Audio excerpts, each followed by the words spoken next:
आणि यानंतर एक महत्त्वाची अपडेट, मॉस्कोला जाणारं एक भारतीय प्रवासी विमान दुर्घटनाग्रस्त झाल्याची बातमी आहे। ही बातमी तालिबान सरकारने दिली होती, पण अपघाती विमान भारतीय नसल्याचं विमान वाहतूक मंत्रालयाने स्पष्ट केलंय। अभिषेक मुठाळ आपल्याला या सगळ्या संदर्भात अधिक अपडेट देईल। अभिषेक, आता नवी अपडेट या सगळ्यामध्ये काय आहे? भारतीय हवाई विमान वाहतूक मंत्रालयाने नेमकं काय स्पष्ट केलंय?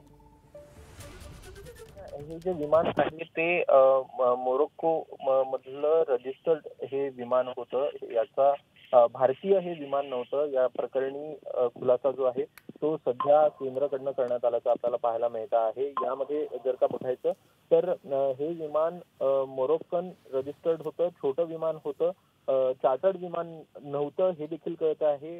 भारतीय शेड्यूल्ड एअरक्राफ्ट देखील नव्हतं आणि त्यामुळे एकूणच ही घटना जी आहे ती रात्रीमध्ये घडल्याचं कळतं आहे। काल रात्रीमध्ये ही घटना घडलेली आहे। अचानक रडारमधनं हे विमान जे आहे ते गायब झालं आणि ते कोसळलेलं आहे, क्रॅश झालेलं आहे।